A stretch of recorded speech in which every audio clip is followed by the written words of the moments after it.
Bon, Bonjour. merci d'être avec nous ce matin sur LCI. Je ne sais pas si vous attendiez un début de remise en question. Je crois savoir la réponse. En tout cas, ceux qui l'attendaient en ont eu pour leurs frais. Laurent Wauquiez, hier soir, s'est expliqué. Je voudrais d'abord revenir ensemble sur cette notion de bullshit médiatique que lui dit délivrer aux médias. Est-ce que vous, ça vous parle? Est-ce que vous pouvez avoir un double langage, finalement, en off et puis dans les médias? À ce point-là, non, parce que là... Si vous voulez, moi, comme tout le monde, j'ai écouté les extraits qui ont été rendus publics par Quotidien. On a l'impression qu'en gros, il fait le beau. Il frime un peu devant des étudiants. Il démolit à peu près tout le monde. La Ve République est une dictature. Sarkozy mettait ses ministres sur écoute. Ça fait pas très sérieux. Et cela étant dit, des étudiants en école de commerce qui écoutent le dirigeant d'une formation de la droite importante dire cela, ils peuvent prendre cela pour, non pas parole d'évangile, mais en tout cas se dire qu'il y a sans doute un fond de vérité. Pourtant, tout ça relève oui, je pense plutôt de la frime. Je l'ai interprété comme ça. Mais c'est surtout que c'est aux Républicains de dire si leur chef est à la hauteur du débat politique. On a quand même un peu besoin aujourd'hui de rehausser le niveau de la parole politique. Mais ça fait du mal justement à la parole politique, ce terme de bullshit, vous en tant qu'homme politique, aux yeux de l'opinion? Non mais c'est lui qui assume de dire, en gros, traduisons bullshit, et dit, en gros, devant les médias, je dis de la merde. Voilà. Et après, la vérité, je la dis ailleurs. Voilà ce qu'il dit. Bon, maintenant, on saura que hier, il a fait un exercice, je crois, sur BFM TV. Donc, on peut supposer que, même s'il a assumé, il est dans non pas un double langage, mais qu'il considère assez peu ce qu'est aujourd'hui le contre-pouvoir médiatique, ou le considère mal. Moi, je pense que dans une démocratie mûre, justement, il faut savoir tenir compte du pouvoir qui est celui de la presse, notamment un pouvoir qui doit rééquilibrer le pouvoir qui est celui des responsables politiques, dans l'effort de transparence, d'information, qui est celui aujourd'hui des médias. Bon, je sais pas, mais justement, je pense quand il vise les médias, quand il les traite de voyous, ça c'est une stratégie que vous condamnez? Ouais, là, on est clairement dans une stratégie qui consiste à se défausser de ce qu'il a dit. Mais je vous dis, je pense que c'est un frimeur qui a été pris la main dans le pot de confiture. Il a fait le beau devant ses étudiants et il s'est fait attraper parce que les étudiants étaient, pour le coup, beaucoup plus malins que lui, parce qu'ils ont révélé qui il était et il peut s'en prendre à eux s'il veut maintenant. Le sujet, au passage, c'est la direction de cette école de commerce.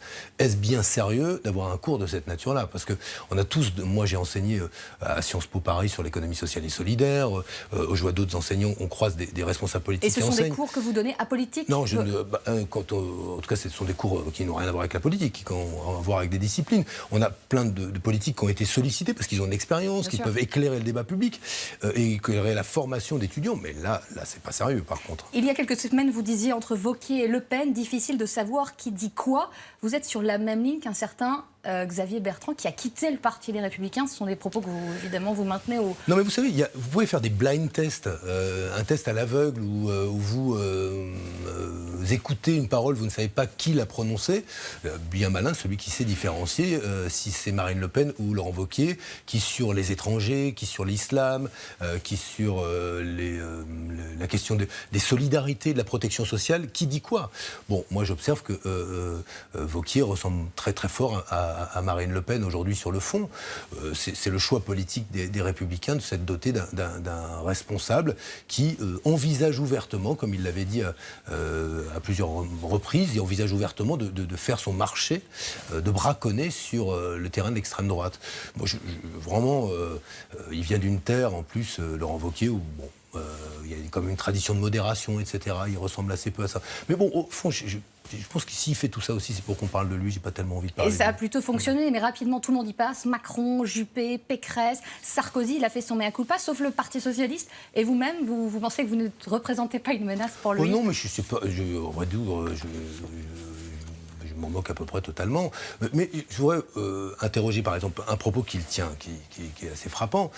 Il dit, aujourd'hui, on est en dictature. Ce sont ces mots. Pourquoi? Parce que les députés ont le doigt sur la couture du pantalon. Des guignols, selon lui. Ils sont des guignols et appliquent ce que fait l'exécutif. Mais ça a toujours été comme ça dans la Ve République, sauf sous la précédente législature, avec ce qu'on appelait les frondeurs, qui ont repris une forme d'autonomie, de liberté, en disant, attendez, le législateur, c'est le représentant du peuple. C'est celui qui incarne la souveraineté. S'il obéit à l'exécutif, alors que l'exécutif est censé être le bras de l'intérêt général, de la volonté générale, mais si c'est l'exécutif qui ordonne et le législateur qui se soumet, ça n'a pas beaucoup de sens.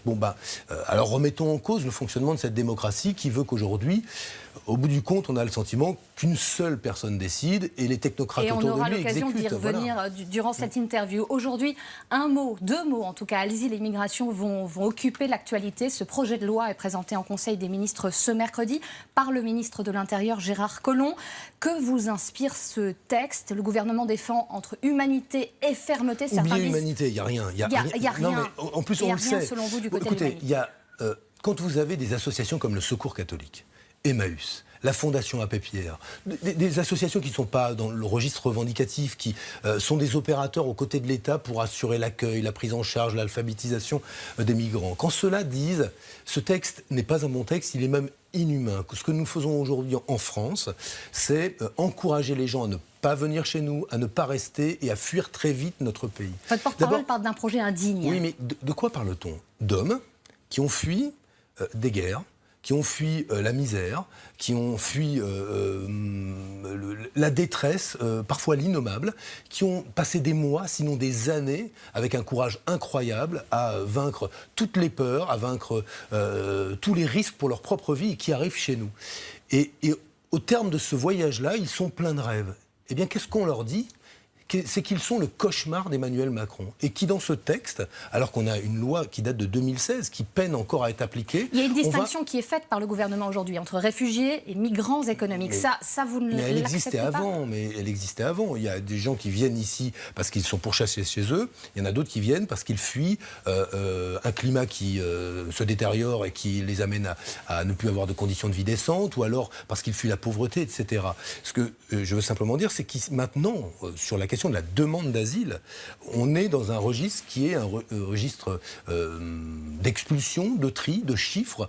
C'est-à-dire que c'est la boussole de ce gouvernement. Et je trouve que, interrogeons-nous sur ce que nous sommes devenus. La France, la République, la patrie des droits de l'homme. L'objectif, c'est pas de ne pas faire la différence entre quelqu'un qui vient parce qu'il est un migrant économique et un demandeur d'asile, ou un demandeur d'asile, bon, même si ces deux hommes on partage l'humanité et qu'on doit l'entendre comme tel, c'est de savoir si la France peut devenir ce pays si fermé à la détresse des autres, si fermé à l'aspiration de personnes, à simplement vivre sereinement, tranquillement, après qu'elles aient fui des guerres. Votre ancien collègue du Parti Socialiste, Olivier Faure, candidat d'ailleurs à la présidence du parti, ne fait pas dans la nuance, il dit qu'il est temps d'en finir avec la lepénisation des esprits. C'est quelque chose que vous partagez, vous aujourd'hui, vous êtes aussi sur cette Je pense ligne. que le ciment social de la France, c'est la peur de l'étranger. Et que Emmanuel Macron y contribue largement aujourd'hui dans un discours qui est un discours, et dans une politique qui est une politique indigne, inhumaine, à l'égard de ceux qui sont le visage le plus terrible de la pauvreté et de la détresse. Faut imaginer qu'aujourd'hui en France... Il y a un peu de nuance à apporter. Non, regardez, il faut regarder ce qui se passe. En France, il y a ce on a rapport des mineurs intégration isolés... qui a été... C'est quoi le rapport intégration du jeune député Aurélien Taché? C'est quoi? C'est la caution sociale, selon vous? Mais il y a quand même de bonnes Aurélien choses Taché sur l'apprentissage du français. Vote la loi immigration... Ça veut dire qu'il... Bon, tout ça aura servi à rien. L'apprentissage du français, on en fait 4 heures par semaine. Aujourd'hui, alors qu'il en faudrait 30. L'Allemagne fait en matière d'alphabétisation des efforts considérables parce qu'elle comprend que dès la demande d'asile, il faut aider les personnes à s'intégrer parce qu'elles sont une chance pour son pays. Nous le faisons qu'une fois que les personnes ont reçu leur statut de réfugié. C'est là où l'effort est fait, avant très très peu. Bref, il y a une volonté, en clair, de ne pas accueillir. Il y a une volonté politique, administrative. Comment vous organisez la riposte, Benoît Hamon? On sait que vous allez lancer une campagne. Nous lançons une campagne sur des Rapidement. principes, déjà pour commencer, qui sont ceux de la dignité la plus élémentaire. Moi, je vous dis, il y a quelque chose qui ne va pas en France quand l'ensemble des organisations humanitaires disent la circulaire Collomb qui encourage des organisations humanitaires, des bénévoles, des travailleurs sociaux à trier les personnes selon leur statut, là où il existait jusqu'ici un principe, c'est que celui qui est dans le besoin et qui a besoin justement d'un toit, on ne le trie pas. Avant de lui tendre la main, on ne lui demande pas ses papiers. La République s'honorait d'avoir ce principe. Avec Emmanuel Macron, des tracts vont être diffusés. Tracts, affiches, campagne numérique, on va s'engager comme beaucoup d'associations, comme beaucoup de mouvements politiques. Mais ce joug-là, l'idée simple, de ce qu'on se fait, qu'on se fait de ce pays. Est-ce qu'on continue à accueillir dignement des demandeurs d'asile? Est-ce qu'on crée les conditions pour qu'ils puissent vivre chez nous, s'intégrer chez nous, réaliser leurs rêves? Ou on fait comme Emmanuel Macron, on dit « vous êtes notre cauchemar ». Mais moi, je ne partage pas le cauchemar d'Emmanuel Macron. Je pense aujourd'hui que l'honneur de la République, notre histoire, commande que nous accueillions dignement, que nous soyons hospitaliers à l'égard de ces femmes et ces hommes. Benoît Hamon, autre réforme très chaude pour le gouvernement à venir, la réforme de la SNCF, grande entreprise française. Est-ce que selon vous, les cheminots aujourd'hui sont des statuts trop privilégiés? Mais ça, c'est le piège. Ce Big Bang Mais c'est le piège. Est nécessaire. Pardon, je ne vais pas parler du statut. Je vais parler des 120 000 emplois supprimés, des lignes qu'on arrête.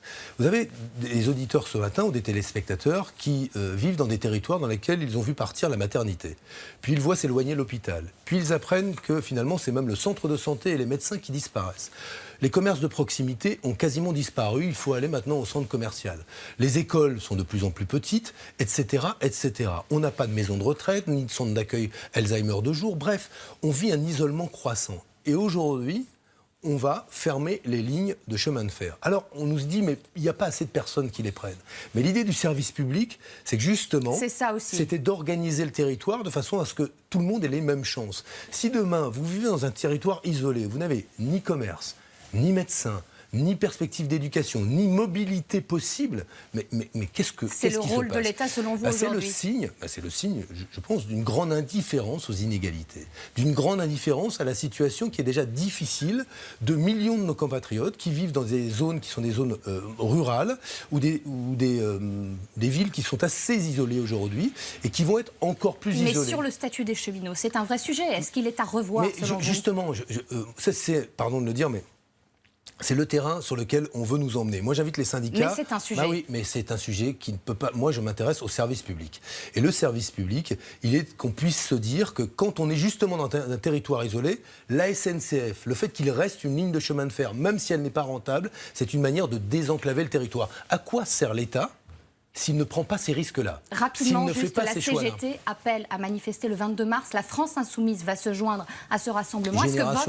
Génération y sera. Génération, justement, votre mouvement, vous avez quitté le Parti Socialiste en juillet dernier. Avec votre mouvement, vous revendiquez 50 000 adhérents environ, 700 comités locaux à travers toute la France. C'est compliqué d'exister aujourd'hui sur le terrain politique pour vous. Si on fait un flashback, il y a un an, je le disais, vous étiez en plein meeting, en pleine campagne présidentielle. Comment on vit ces moments-là? Mais non, c'est pas compliqué. On vit d'autres périodes. Moi, je participe avec beaucoup d'autres à la reconstruction d'un mouvement de gauche, dans la gauche démocratique, celle qui veut incarner l'alternance à Emmanuel Macron et sur des orientations qui sont des orientations progressistes, européennes, délibérément tournées vers la justice sociale et la lutte contre les inégalités. Donc non, c'est une autre période, et moi, la pénombre ne me gêne pas. C'est-à-dire le fait de pouvoir travailler peut-être un peu plus tranquillement aussi le permet. Puis on a besoin de se reconstruire intellectuellement, philosophiquement. Après une période extrêmement riche et intense, la pénombre ne vous dérange pas? Vous présenterez des candidats aux européennes en vue éventuellement aussi des municipales? En tout cas, le but c'est que ce que l'on fasse ait du sens. On a aujourd'hui deux offres. Pour faire vite aux européennes, Emmanuel Macron qui dit justement, continuons comme avant, et nous sommes les Européens. Et ceux qui disent nous ne voulons pas de ce projet-là et veulent le repli nationaliste ou souverainiste. Nous disons qu'il y a une troisième voie, et nous ne le disons pas tout seul. Je le dis avec Yanis Varoufakis, l'ancien ministre de l'économie grecque, et de nombreux alliés en Europe, pour dire que si on veut éviter que le projet européen se désintègre dans l'austérité, dans les politiques inégalitaires, il faut une alliance des progressistes européens, ceux qui croient en l'Europe et au progrès. Ce sera la troisième voie, la troisième force que nous incarnons. Avec Europe Écologie Les Verts, ça c'est... Je le souhaite, et en tout cas tous ceux, même le Parti communiste, s'ils le souhaitent, qui veulent nous rejoindre. Benoît Hamon.